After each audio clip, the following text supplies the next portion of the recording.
নমস্কার, আপনাদের সবাইকে স্বাগত। বিরাট কাজ করে ফেলেছে ভারত।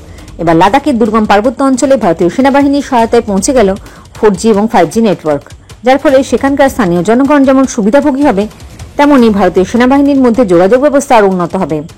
লাদাখ ছাড়াও গালওয়ান, ডোমচক, চুমার ও বিশ্বের সর্বোচ্চ যুদ্ধক্ষেত্র সিয়াচেনে পৌঁছে গেল হাই স্পিড মোবাইল ইন্টারনেট। স্বাভাবিকভাবে চীনের বিরুদ্ধে এটি বিরাট পদক্ষেপ।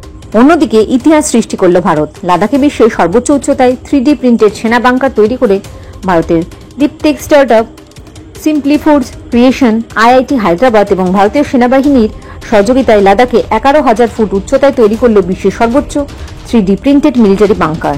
এই বাংকারটি মাত্র 14 ঘন্টায় প্রিন্ট করা হয়েছে রোবোটিক প্রযুক্তি আর বিশেষভাবে তৈরি কংক্রিট ব্যবহার করে। এটি এমনভাবে তৈরি যে মাইনাস তাপমাত্রা এবং প্রবল ইউভি রশ্মির মধ্যেও টিকে থাকতে পারে। এর ফলে দ্রুত সীমান্তে বাংকার নির্মাণে বিপ্লব ঘটাবে। ভারতীয় সেনাবাহিনীর প্রতিরক্ষার সক্ষমতা আরও বাড়বে। ভারতীয় প্রযুক্তি ও উদ্ভাবনের একটি গর্বের উদাহরণ এটি। ভারতকে চীন সীমান্তে আরও কাজ করতে হবে আগামী সময়ে। ইতিমধ্যে ভারতীয় সেনা সব দিক থেকে প্রস্তুত। জয় হিন্দ, জয় জওয়ান, জয় কিষান।